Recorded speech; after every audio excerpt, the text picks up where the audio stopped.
우리는 앞에 창세기 13장에서 아브라함과 롯이 헤어지는 그러한 모습을 금요일 저녁에 말씀을 보았었습니다. 그리고 그때 롯은 그 헤어지는 그러한 장면 속에서 그 자신이 선택하였던 그러한 곳은 다른 것이 아니라 여호와의 동산과도 같고 또한 애굽과도 같은 그러한 좋은 땅, 풍요로운 땅인 소알로 가서 그곳에 정착하였습니다. 반면 아브라함은 어디에 정착합니까?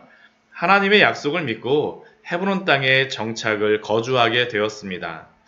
그렇다면 그 결론이 어떻게 될까라는 것을 바로 그 다음 장에서 보여줍니다. 롯은 오늘 저희가 본 말씀은 아니지만 앞에 14장 1절서부터 12절까지의 말씀을 보게 되면 그 시대의 세계대전이죠. 세계대전. 이 메소포타미아에 있었던 그러한 네 개의 나라와 이 가나안 요단 동편에 있었던 다섯 개의 나라 이 연합군들이 부딪혔을 때에 이 가나안 쪽에 있었던 다섯 개의 나라가 전쟁의 패함으로 말미암아 롯과 그러한 가족들이 다 붙잡혀서 갑니다. 다 붙잡혀서 가게 되는 게 바로 이 앞에 14장 1절서부터 12절까지의 그러한 말씀입니다.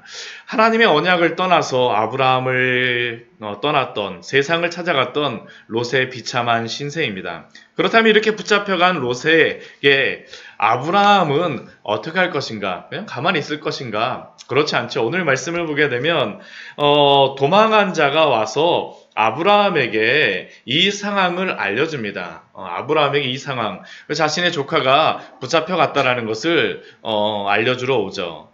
그때 이 소식을 듣자마자 아브라함이 무엇을 하냐면 롯을 돕기로 결정을 하고 전쟁을 하러 갑니다. 이게 말이나 될 법한 이야기입니까? 이 세계대전에 조카가 붙잡혀갈 정도면 사실은 아브라함도 여기 가고 이게 무슨 힘이 된다라고 거기에 전쟁을 하는데 조카를 구하러 가겠습니까? 그런데 이 유목민들 같은 경우에는 반드시 가야 됩니다. 반드시 가야 돼요. 유목민들이 두 가지의 법이 있습니다. 무조건 두 가지. 그들은 뭐 다른 법을 지키지 않고요. 이 두 가지의 법으로 그들의 사회가 이루어지는데 첫 번째는 손님 대접의 법입니다. 손님이 오면 무조건 2주 정도는 같이 머무를 수 있게 해줍니다. 지금도 가게 되면요. 유목민들 그 텐트나 그런 데 가게 되면 적어도 며칠 정도는 그냥 와서 지내라라고 이렇게 허락을 해줍니다. 근데 저도 거기 한번 가봤었는데 막상 가보게 되면 주는 음식들 그렇게 먹고 싶지는 않아요. 저희 예전에 군대에서 쓰던 뭐 찬압 같은 거 그런 뭐 그런 거에다가 차도 끓여주고 그러는데 거기에 그 나무로다 해가 그렇게 항상 불을 때니까 시커매져 있어요. 거기다가 차를 끓여서 이렇게 주고 이렇게 뭐 음식 같은 거 빵도 이렇게 띄어서 주는데 손도 잘 그렇게 씻지 않더라고요. 근데 손들이 이렇게 까매갖고 이렇게 띄어서 주는데 별로 먹고 싶진 않은데 그럼에도 불구하고 이 얼마나 그걸 잘 받아주는지 모릅니다.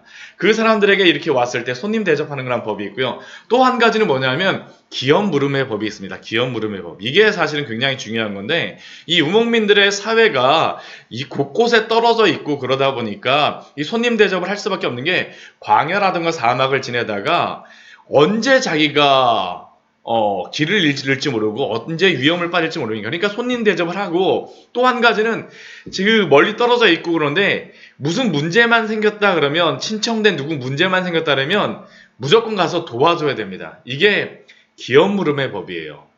자신의 조카 롯이 이렇게 어려움에 빠졌다라고 하는 것을 들으면 삼촌인 아브라함은 무조건 구하러 가는 게 바로 이 기업 물음의 법입니다. 이것을 성경에서는 무엇이라고 이야기하냐면 고엘이라고 이야기합니다. 고엘. 지금 아브라함이 그 소식을 듣자마자 조카 롯을 구하기 위하여서 그냥 가지는 않죠. 어떻게 합니까? 우리 13절 우리 이후의 말씀을 보게 되면 그 주변에 있는 그러한 사람들에게 그 도움을 요청합니다. 아모리 족속의 사람들. 누구입니까? 마무레의 그 마무레가 있는데 에스골의 형제요 또 아넬의 형제라고 하는 이 사람들, 마무레의 그 여러 형제들, 아모리 사람들과 같이 함께 갑니다. 왜 같이 가냐면 이 사람들이 아브라함과 동맹한 사람들이었기 때문이죠. 이게 굉장히 중요합니다. 아브라함이 자신이 이렇게 떨어져 있을 때 그냥 가만히 있지 않았다는 것이죠. 그 주변의 사람들과 같이 동맹을 맺어서 자신의 안전을 확보할 뿐만 아니라 이러한 문제가 발생했을 때에 어떠한 준비를 하였다라는 겁니다. 또 아브라함은 어떠한 준비를 합니까? 우리 14절 말씀을 보게 되면 그 자신의 집에서 길리고 훈련된 318명의 그러한 사람들을 데리고 같이 갑니다. 언제 무슨 일이 생길지 모르니까 집에서 무슨 훈련을 시켰는지 모르지만 318명의 사람들을 준비해서 훈련시켜서 갔다라는 것이죠. 결국 이러한 것들을 통하여서 아브라함이 이러한 가나안 땅에 정착하였을 때 가만히 있는 것이 아니라 준비했다라는 것을 우리가 알 수 있습니다. 우리 그리스도인 같은 경우가 우리가 예수 그리스도로 인하여서 구원받고 나서 예수님이 우리를 구원해 주셨으니까 모든 것들 하나님이 인도해 주실 거야. 사실 우리가 그러한 마음으로 가만히 있을 때가 있습니다. 그러한 하이퍼 칼빈주의라 그래서 이러한 것들 하나님이 나를 구원해 주시니까 앞으로도 모든 것들을 다 인도해 주실 거야.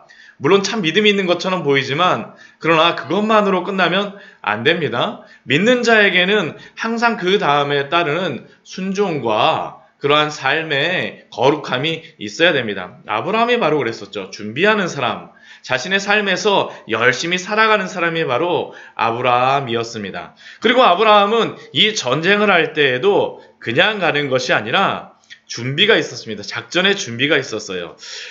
저희가 오늘 14장 1절부터 12절까지의 말씀을 못 보아서 그렇지만 이 앞에 전쟁하러 왔던 이 엘라망 그돌라오멜이 이 메소포타미아의 그런 왕인데 이 네 개의 그 왕국이 같이 연합해서 올 때 이 사람들이 정말 전쟁에 굉장히 익숙한 사람들입니다. 작전을 굉장히 잘 세우는 사람들이에요. 소돔왕과 전쟁하러 올 때 그냥 오는 것이 아니라 어떻게 오냐면 여기 지도를 잠깐 보여드리면 이 사람들이 이 메소포타미아가 여기 위쪽에 있습니다. 여기 빨간 길을 따라서 이렇게 오는데 이게 바로 왕의 대로입니다. 왕의 대로인데 그냥 소돔이 어디 있냐면 여기 정도에 있습니다. 여기 정도에 이 정도 이 사해인데 사해 밑에 쪽에 있는데 여기 소돔한테 그냥 바로 이렇게 딱 다이렉트로 다 전쟁하러 오는 게 아니고요. 어떻게 쏘냐면 왕의 대로로 다 오면서 다 한 번씩 찍고선 갑니다. 주변에 나라들을 한번 전쟁을 해갖고 전쟁을 하는 이유가 무엇이겠습니까?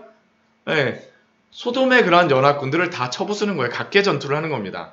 다 각계 전투를 하고요. 이 전쟁터에도 여기에 보게 되면 되게 웃기는 게 소돔 왕이 오히려 역청구덩이에 빠진다라고 이야기합니다. 그 이야기는 뭐냐면 이 엘라만 그돌라 오멜이 이 주변의 지형 지물을 다 알았다라는 것이에요. 오히려 소돔 왕이 제대로 준비 안 하고 있다가 나 다 아니까 그냥 전쟁 나가면 되겠지 했었는데 이 그돌라 오멜 같은 경우 다 준비하고 나서 이 전쟁 어디에서 어떻게 싸워야 되겠다는 계획을 가지고 왔다라는 거죠.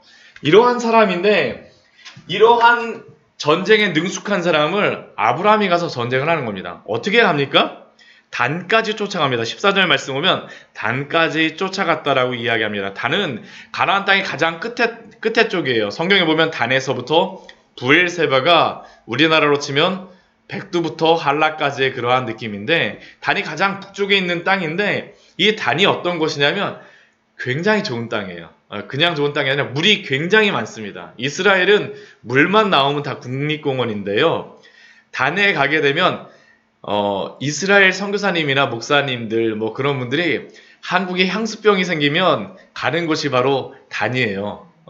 왜냐하면 물이 굉장히 많이 나요. 진짜 우리나라 계곡처럼 물이 쫙 뭐 콸콸콸콸콸 막 내려옵니다. 이게 물이 많이 내려오는 이유가 뭐냐면 헐몬산에서 이렇게 그 눈이 왔던 게 어디서 솟아나냐면 이 단 쪽에서 솟아나요. 단 쪽에서. 그러다 보니까 단에서 솟아나는 물이 굉장히 많이 흐르고 그 주변이 우리나라 산같이 굉장히 푸르러요. 그리고 거기에 뭐 이렇게 넝쿨도 우거져 있고 그러다 보니까 이 사람들이 쉬기에 굉장히 좋은 곳이 바로 단이죠. 그러니까 이 단까지 쫓아갔다라는 것은 무엇이냐면 단까지 갈 때까지 기다리거나 여기에 가고 쉬고 있는 것을 보았다라는 겁니다. 그리고 그때 또 언제 가서 이렇게 쳐부숩니까? 15절 말씀 보면 밤에 가서 그들을 쳐부수죠. 이게 바로 아브라함이 준비하고 갔다라는 것입니다. 이 전쟁에 능숙한 사람들에게 작전을 가지고 가서 이렇게 전쟁에 승리하게 됩니다. 아브라함이 왜 그렇게 했습니까? 롯을 구하기 위하였습니다. 롯을 구하기 위하여서. 롯에 무엇이 되었냐 하면 고엘이 된 것입니다. 고엘이 되었어요. 이게 굉장히 중요한 게 고엘이라고 하는 것은 자신의 형제를 구한다라고 하지 않습니까? 근데 우리의 구원에 그러한 구원이 되어주시는 예수 그리스도를 성경에서 보면 누구로 다 이야기하냐면 우리의 고엘로서 말씀하고 있습니다. 우리가 그 도피성에 대하여서 이야기할 때 그 도피성에 그 구하러 오는 사람, 도와주러 오는 사람을 누구라고 얘기했냐면 고엘이라고 합니다. 원수를 갚아주고 자신의 이웃을, 형제를 구원해 주는 것이죠. 우리 주 예수 그리스도가 바로 우리의 고엘이 되어주심으로 말미암아 우리를 구원하여 주시는 그러한 모습이 바로 여기에 드러나 있는 것입니다. 우리가 다른 것으로 인해서 구원받은 것이 아니죠. 롯 같은 경우는 자신의 그 삼촌을 떠나고 가장 좋은 곳으로 그냥 가버렸지만 아브라함은 어떻습니까? 그 상황에 상관없이 구하여 주는 그러한 모습. 예수 그리스도가 바로 우리를 구원하심이 바로 그것이죠. 우리의 상황과 상관없이 우리가 죄인 되었을 때에, 우리가 원수 되었을 때에 우리를 구원하심이 아닙니까? 우리의 구원은 다른 것이 아니라 우리 때문이 아니라 누구 때문에 구원하십니까? 것입니까? 하나님의 그 인자하심 때문에, 하나님의 그 사랑으로 인하여서 예수 그리스도가 고엘이 되어심으로 우리를 구원하신 줄 믿으시기 바랍니다. 이것이 바로 우리의 구원입니다. 그리고 이렇게 아브라함이 전쟁에 승리하여서 돌아올 때에 두 왕이 아브라함을 맞으러 옵니다. 첫 번째 왕은 누구입니까? 소돔 왕이고 또 한 명은 멜기세덱입니다. 우리 17절 말씀을 보면 소돔 왕이 사회 골짜기 곧 왕의 골짜기로 나와서 그를 영접하였다라고 기록하고 있습니다. 이 사회 골짜기는 어디냐면 예루살렘 그 옆에 있는 기드론 골짜기를 이야기합니다. 기드론 골짜기가 어디에 있냐면 예루살렘과 감람산이 있는데 예수님이 맨날 감람산에 가서 기도하셨더라라고 얘기했는데 그 예루살렘과 감람산 사이 중간에 이렇게 있는 골짜기가 바로 이 기드론 골짜기예요. 예.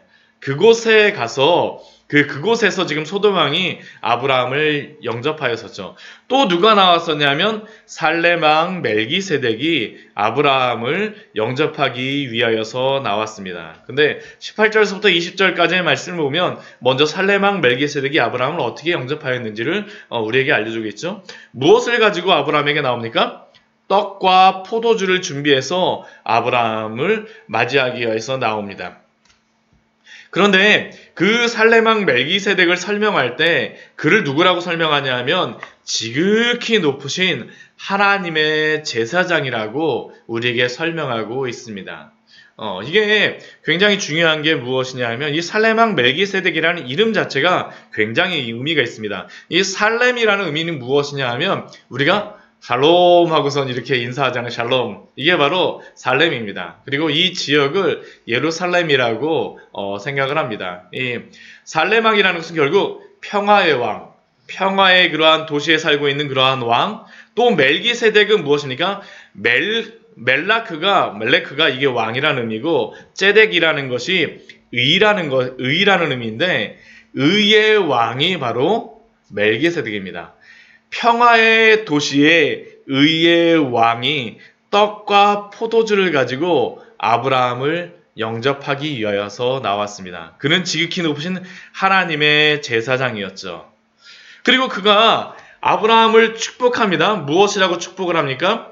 천지의 주제이시오 지극히 높으신 하나님이여 아브라함에게 복을 주옵소서라고 이 멜기세덱이 아브라함을 축복을 하죠. 축복의 그러한 기도를 합니다. 또 무엇이라고 그 축복을 하냐면 너희 대적을 내 손에게 붙이신 지극히 높으신 하나님을 찬송할지로다 라고 하나님께 찬양을 올리고 있습니다.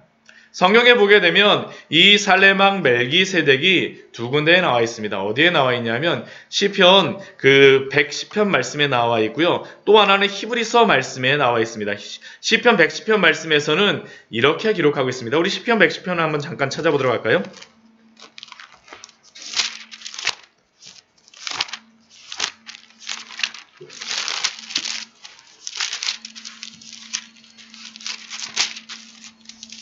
시편 110편 4절 말씀 같이 한번 보도록 하겠습니다. 같이 한번 읽겠습니다. 여호와는 맹세하고 변하지 아니하시리라. 이르시기를 너는 멜기세덱의 서열을 따라 영원한 제사장이라.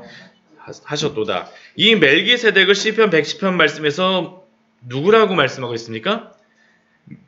영원한 제사장, 멜기세덱의 서열을 따라, 멜기세덱의 반차를 따라 영원한 제사장이라고 누군가를 지금 묘사하고 있죠. 이분이 누구일까요? 예수 그리스도입니다.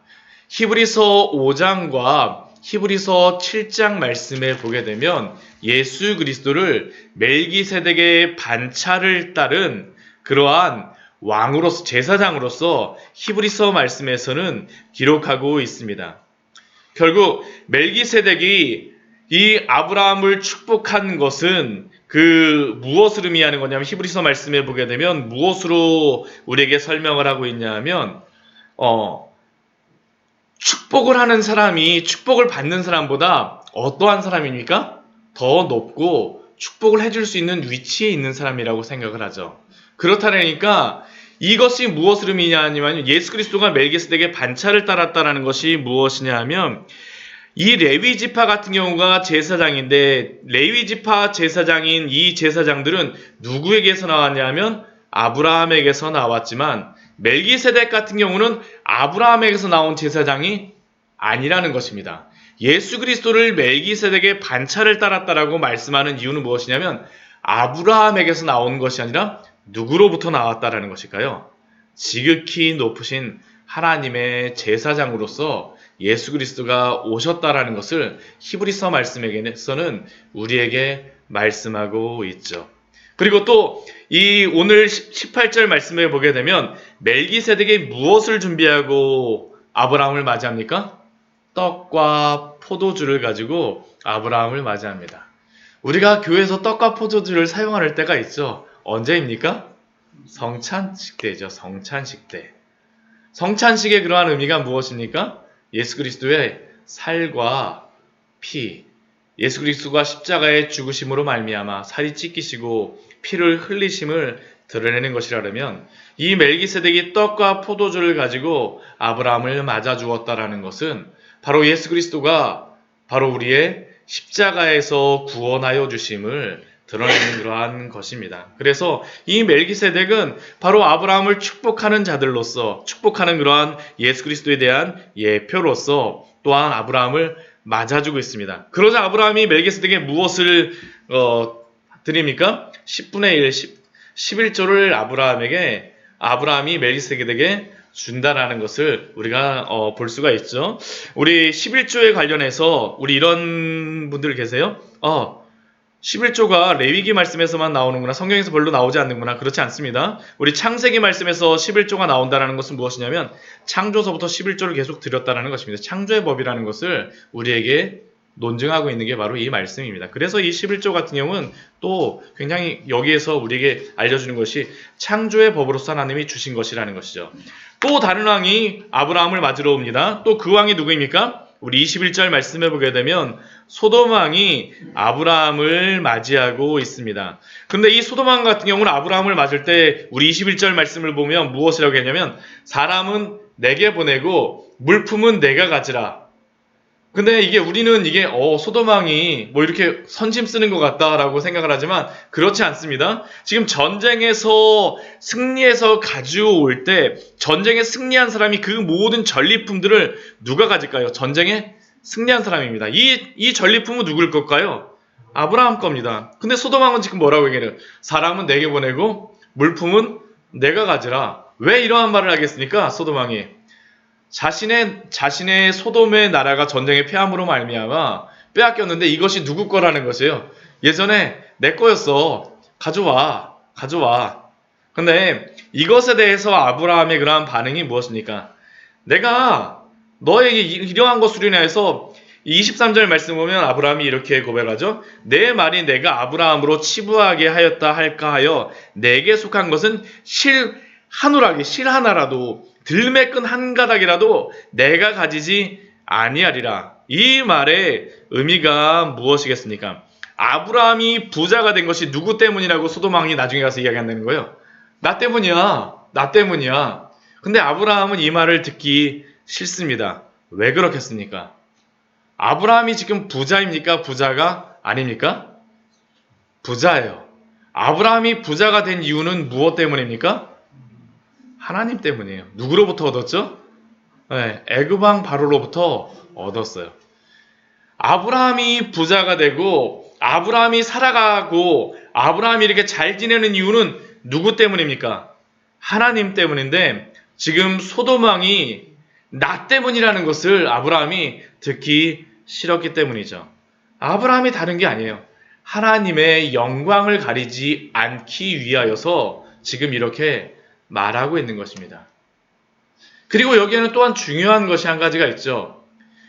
아브라함의 조카 롯은 무엇을 따라 소알로 갔습니까? 소돔의 소알의 풍요로움을 따라서 갔는데 아브라함은 소돔의 그 풍요로움, 그 죄악의 물품을 취하지 않겠다라는 것이죠. 이게 바로 아브라함과 롯의 차이입니다. 사랑하는 성도 여러분, 여러분들이 이 세상 속에서 무엇을 취하며 사시겠습니까? 누구의 영광을 위하여 살겠습니까? 우리가 이 세상에 보이는, 이 세상에 여러 가지 보이는 그러한 것들을 위하여 살겠습니까? 하나님의 그 영광을 위하여서 살겠습니까? 오늘 말씀 보면 아브라함이 어떠한 사람인지를 우리에게 분명히 보여주죠. 근데 여기에 말씀에 나오지는 않지만 사실은 저는 여기서 굉장히 안타까운 한 사람이 있습니다. 그게 누구냐면 바로 롯입니다. 지금 롯이 이러한 상황에 있을 때 이러한 것들을 다 보았을 때 아브라함과 소돔 왕 멜기스덱이 있을 때 롯은 지금 어디에 있을까요? 아브라함과 같이 있습니다. 그런데 지금 아브라함이 구해온 사람들 중에 있으면서 이것을 다 보았는데 이 일 후에 아브라함은 누구를 따라서 롯은 누구를 따라서 갈까요? 소돔 왕을 따라서 갑니다. 우리 19장 말씀을 보게 되면 바로 뒤에 그 소돔의 그러한 성문에 누가 앉아 있습니까? 롯이 앉아 있죠. 롯이 앉아 있어요. 결국 지금 이 순간에서도 롯은 아브라함을 따른 것이 아니라 누구를 따랐다는 것입니까? 여전히 소돔을 따랐다라는 것이죠. 하나님의 그 언약을 붙잡아야 됨에도 불구하고 이전에 헤어졌던 이유가 무엇입니까? 재산이 많아서 헤어졌었는데 이제는 재산도 없잖아요. 누구를 따라야 됩니까? 아브라함을 따라야 됨에도 불구하고 따르지를 않죠. 사랑하는 성도 여러분, 무엇을 따라가겠습니까? 지금 소돔에게는 롯은 두 번의 기회를 가졌던 것입니다. 근데 그 두 번의 기회들을 다 무엇을 따라가는 것입니까? 소알의 그 풍요로움, 그 풍성함을 따라가는 것입니다. 우리가 이 세상에 보이는 것이 아니라 하나님의 그 영광을 바라보며 하나님의 그 약속을 붙잡으며 살아가시는 우리 귀한 성도님들 되시기를 축원합니다. 같이 기도하도록 하겠습니다. 우리 같이